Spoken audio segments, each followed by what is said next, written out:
Howdy, y'all. Trampus with GoodNuff Leather here. As most of y'all probably know, we have released our new pattern for holsters for several different makes and models on our Etsy page. I'm just kind of doing this video to show you how they work. I will provide a link in the description to my website, my Etsy page, and our social media accounts to give y'all as much information as I possibly can. So what I'm going to demonstrate today is how to kind of set up your pattern for your holster.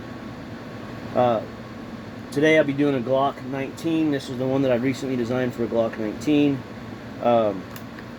With the thumb brake, it's a right hand carry. It fits nicely, it fits snugly, it snaps easily, and it does not come out. As you can see, the trigger guard is covered, and the magazine button, release button, is uncovered.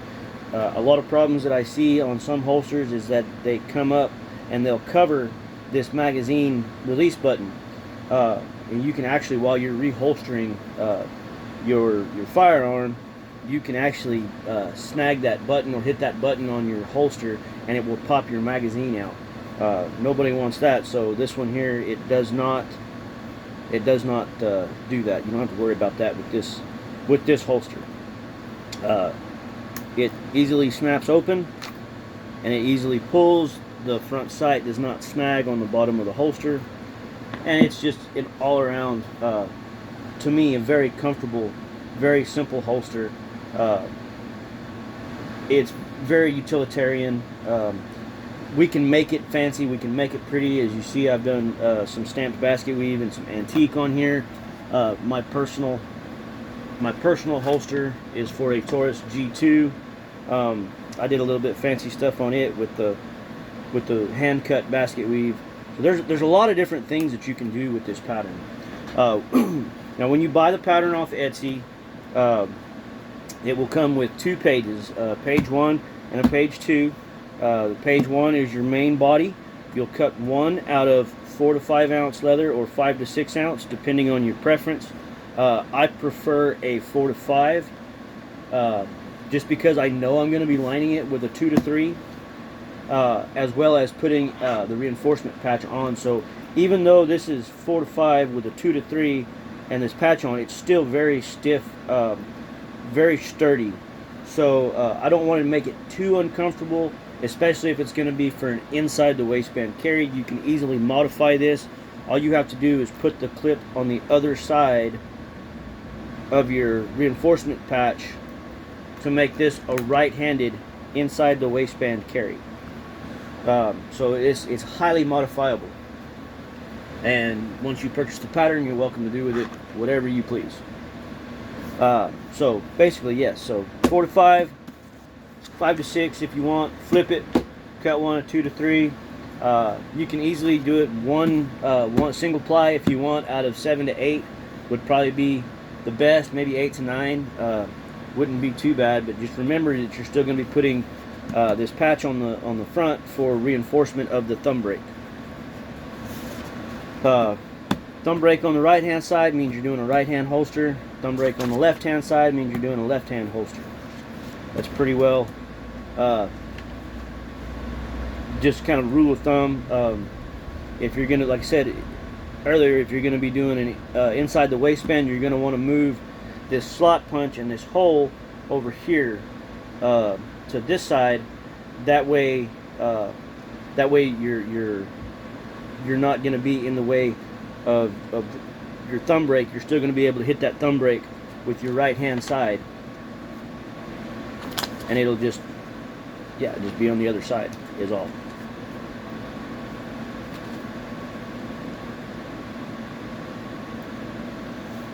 Okay, so 4 to 5, flip it over, cut 2 to 3.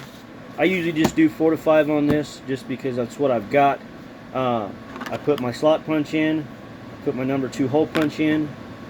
It's designed to work with this style of clip. I slide that in the slot.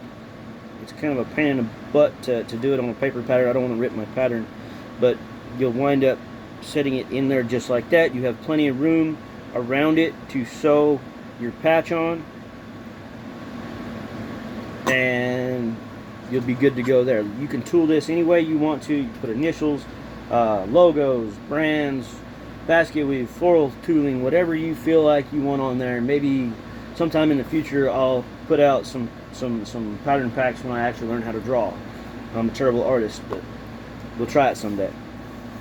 So once I get these cut out, I'll tool this side, I'll tape up the back, tool it out, let it dry. And while I'm doing that, I'll go ahead and glue up my 4 to 5, glue up my 2 to 3, and I will slap them together and I will sew them up. This reinforcement patch kind of shows me where I want my stitch line to start. I don't want to do these just yet unless I'm going to be double stitching, which I rarely do. Really don't need it to double stitch with this pattern. You can if you want to. I stitch from here on the main body. I stitch from about right here where the reinforcement patch is gonna start coming down. I back tack, and then I'll come around and come over here. I want to mention that once you get this holster pattern, you can take and you can round it off up here. You can round it off up here. I've kind of left that creative license up to you, to where you, however high you want to round this off at, or on this, wherever you want to put that rounded edge at. That's completely up to you. So if you'll notice, I haven't put any markings up here for the holes, because that's completely up to you too. And this holster may not only fit the Glock 19, it may fit another weapon as well. I believe this pattern actually fits a 229 as well, a Sig Sauer 229. Yep. Now, this is one of the reasons why I don't put the hole on the pattern, is because this could actually be a little bit more snug. Or if you wanted to carry cocked and locked, you could pull the hammer back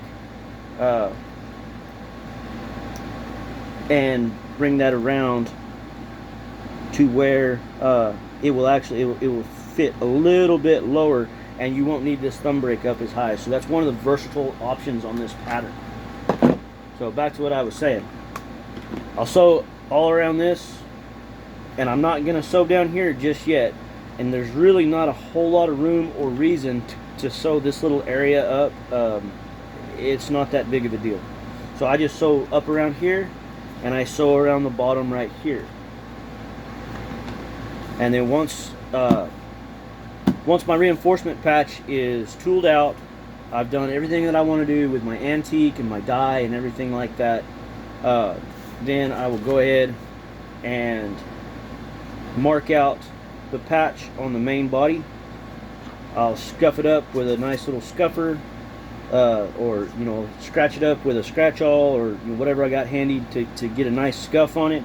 Lay some contact cement down on the back side and on the main body here. I'll glue that up, stick it together, and then I'll sew that up completely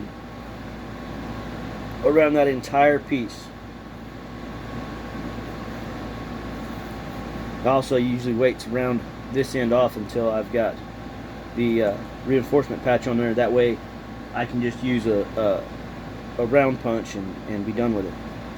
So once that's glued up, you can wrap that around and make sure everything's going to fit nice and neat. Let's see, we got that ready. It's for the right hand to carry.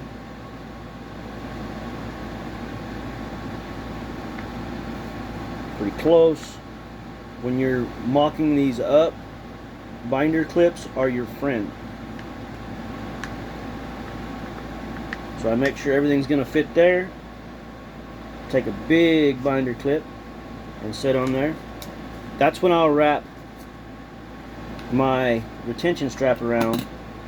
See, I got it a little too low there, so I want to be able to take that off and move it just a little bit.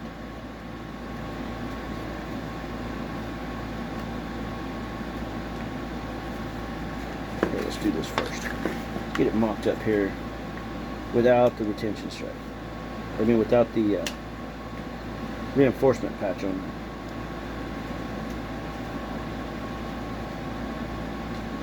Okay.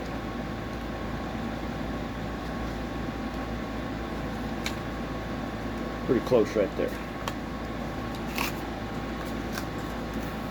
So you can see there. Now that one's working for a Glock 19. And if you want to do this with your pattern, if you choose to do so, that's up to you. You can go in there and mark where you want your hole at, and that that's up to you. That's completely, you're buying this from me. That's your prerogative. That's what you want to do. That's fine. I encourage the creativity, especially on this holster, because it took me almost a year to build this thing and perfect it. So yeah, so you also know now this is where your welt is going to be, and you kind of know how big you want your welt. Notice how the Glocks, they'll kind of have a forward jutting trigger guard, so you know you don't want to get too far into that. So I typically use my welts about 3/8 of an inch. I cut them about 3/8 of an inch and put in there, so that should be plenty of room in there, to allow for an 1/8 inch sew line, or in between an 1/8 and a 1/4 inch. That's completely up to you. So we're good there. We know where everything's going to be. We're good. We're golden. Once I get the welt in there, I will take, we'll call this will be my welt since I've got it sitting here handy. I'll take my leather and set it over, put my welt in there, and as I lay the welt in, I will clip it together. And you probably have to wet your on the Glocks, you'll probably have to wet your welt down, and in order to get it to make that hard curve.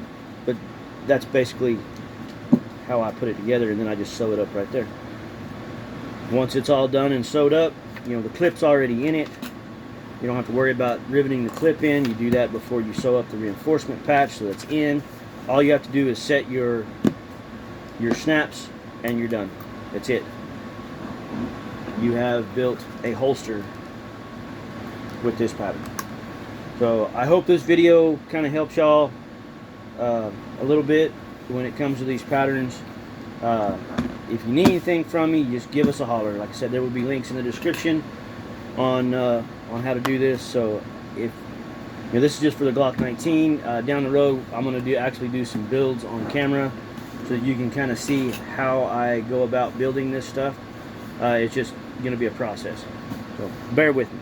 Anyway, thank you all for your purchase of the GoodNuff Holster Pattern, and I hope you enjoy it. I hope to see some cool things and some cool holsters come out of it. I've been super happy with mine. My customers have been super happy with theirs. So I decided, why keep this all to myself? Let's make it public. So maybe start us a new thing. All right, thank y'all. I appreciate it.